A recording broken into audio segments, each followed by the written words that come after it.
ఇక తెలంగాణ రాష్ట్ర అవతరణ దశాబ్ది ఉత్సవాలకు సర్వం సిద్ధమైంది. సికింద్రాబాద్ పెరేడ్ గ్రౌండ్స్ లో నిర్వహించే కార్యక్రమంలో మొత్తం అంతా మంత్రులు అందరూ పాల్గొంటారు. తెలంగాణ ప్రజలకు సోనియా గాంధీ వీడియో సందేశాన్ని వినిపించనున్నారు.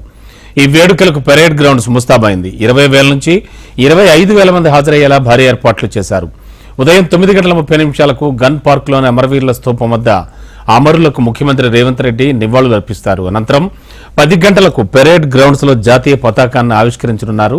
ఆ తర్వాత రాష్ట్ర గీతమైన జయ జయ హే తెలంగాణ గీతాన్ని ప్రజలకు అంకితం ఇవ్వనున్నారు. ఆ తర్వాత పోలీసు బలగాల కవాతు, మార్చ్ ఫాస్ట్ తో పాటు పోలీసుల గౌరవ వందనం ఉంటుంది. ఈ కార్యక్రమం తర్వాత రేవంత్ రెడ్డి ప్రసంగిస్తారు.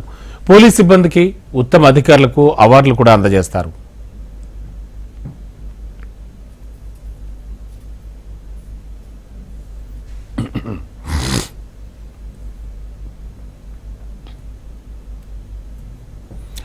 సాయంత్రం ట్యాంక్ బండ్ పై తెలంగాణ ఆవిర్భావ వేడుకలు ప్రారంభం కానున్నాయి. సాయంత్రం 6:30 సీఎం రేవంత్ రెడ్డి, పలువురు నేతలు, అధికారులు ఈ కార్యక్రమానికి హాజరవుతారు. తెలంగాణ సంప్రదాయానికి అద్దం పట్టేలా ట్యాంక్ బండ్ పై ఏర్పాటు చేసిన హస్తకళలు, ప్రత్యేక ఉత్పత్తులు, ఫుడ్ స్టాల్స్ ను రేవంత్ రెడ్డి సందర్శిస్తారు. అనంతరం 700 మంది కళాకారులతో తెలంగాణ కళారూపాల అద్భుత ప్రదర్శనకు హాజరవుతారు.